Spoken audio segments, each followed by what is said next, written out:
TTD పాలక మండలి వాళ్ళ ఉన్న సభ్యులు ఎవరెవరైతే ఉన్నారో వాళ్ళందరూ కూడా ప్రజెంట్ క్షమాపణలు చెప్పాలి అని AP deputy CM Pawan Kalyan అనేది చెప్పారు.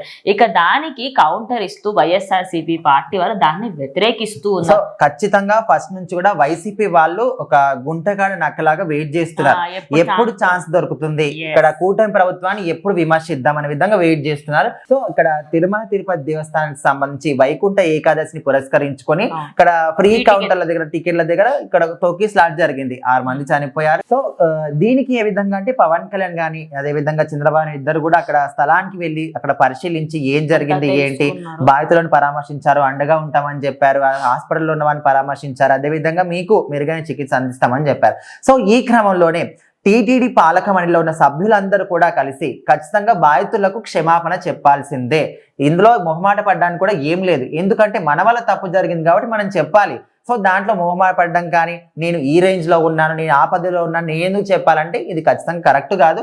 ప్రతి ఒక్కరు కూడా పాలక మండలిలో ఉన్న ప్రతి ఒక్క సభ్యుడు కూడా క్షమాపణ చెప్పాల్సిందనే విధంగా పవన్ కళ్యాణ్ డిమాండ్ చేశారు. సో దాన్ని కూడా రియాక్ట్ అవుతూ ఇటు పాలక మండలిలో ఉన్న వాళ్ళు బిఆర్ నాయుడు కావచ్చు, అదేవిధంగా మిగతా వాళ్ళందరూ కూడా క్షమాపణ కూడా చెప్పేశారు. సో ఇక్కడ వాళ్ళకి ఎలాంటి ప్రాబ్లం లేదు. మధ్యలో ఉన్న వైసీపీ ప్రతిపక్షంలో ఉన్నామని అనుకునే ఒక వైసీపీ వాళ్ళు మాత్రం దీనికి రియాక్ట్ అవుతూ కొన్ని కౌంటర్లు విసురుతున్నారు.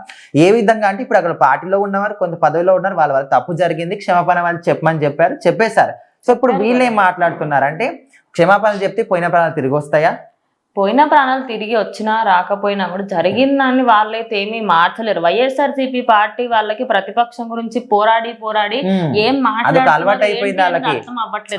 ఏదో మాట్లాడతాం మీద అనేస్తాం అంటే అందులో మీనింగ్ ఉండదు. సో ఇక్కడ ఈ పాయింట్ ఏంటంటే మీరు క్షమాపణ చెప్పినంత మాత్రాన పోయిన ప్రాణాలు తిరిగి వస్తాయా? చట్టపరమైన చర్యలు తీసుకోండి, కఠిన చర్యలు తీసుకోండి, వారిని అరెస్ట్ చేయండి అనే విధంగా చెప్తున్నారు. ఎవరైతే ఇప్పుడు పాలక మండలి సభ్యులు ఉన్నారో బై మిస్టేక్ గా జరిగిన సంఘటన అండి. ఖచ్చితంగా నేనేం దాన్ని కరెక్ట్ అని చెప్పట్లేదు. కానీ ఇప్పుడు వైఎస్ఆర్సీపీ పార్టీలో అది జరిగినప్పటికీ కూడా ఎవరు వాళ్ళని తప్పుపట్టరు. ఎందుకంటే అక్కడ అనుకోకుండా జరిగిన సంఘటన అది. అక్కడ ప్రజలకి తప్పుగా అర్థమయ్యి అక్కడికి అందరూ ఒక్కసారిగా రావడంతో ఎక్కువ సంఖ్యలో అలా జరిగింది. వాళ్ళు దానికి క్షమాపణ చెప్తున్నారు. మేము మీకు కావాల్సినంత ధైర్యం మేము ఇస్తాం, అదేవిధంగా మేము మీకు ఎంత సపోర్ట్ కావాలన్నా ఇస్తామని చెప్పి గవర్నమెంట్ ఇంత సహాయం చేస్తుంది. ఇంకేం యాక్షన్ తీసుకోవాలి? వైసీపీ వాళ్ళ పరిస్థితి ఎట్లా ఉందంటే గురివింద ఉంటది తెలుసా, దాని కింద నలుపు రంగు ఉంటది. అది దాన్ని చూసుకోకుండా నేను ఎర్రగా ఉన్నానని చెప్పుకుంటదంట. సో వీళ్ళ ప్రభుత్వంలో ఇలాంటివి ఎన్నో కూడా జరిగింది. చాలా మంది చనిపోయారు, కానీ బయటికి రాకుండా కప్పి పూర్తి చేసి బయటికి మాత్రం మేమే బాగున్నాం అనే విధంగా చాలా మటుకు చెప్పుకున్నారు. సో ఇప్పుడు వాళ్ళ తప్పులని కప్పుచ్చుకొని వేరే వాళ్ళ తప్పుని ఆ తప్పు కాకపోయినప్పటికీ తప్పు చేయడానికి ట్రై చేస్తున్నారు. కానీ దీన్ని ప్రజలందరూ కూడా చూస్తున్నారు. సో మొత్తానికైతే పవన్ కళ్యాణ్ చెప్పిన మాటలకి వాళ్ళు రియాక్ట్ అయ్యారు, వాళ్ళు సారీ చెప్పారు. ఇక్కడ కుటుంబాలకు కూడా ఇదంతా పక్కకు పెడితే అక్కడ జరిగింది నష్టమే. దానికి ఏం చెయ్యాలో ఖచ్చితంగా వాళ్ళు చేస్తున్నారు. ఇంకా దిగజారిపోయి నెక్స్ట్ టైం కూడా ఎలక్షన్స్ లలో అమ్మో వైఎస్ఆర్సీపీ అనే స్టేజ్ కి మాత్రం తెచ్చుకోకండి.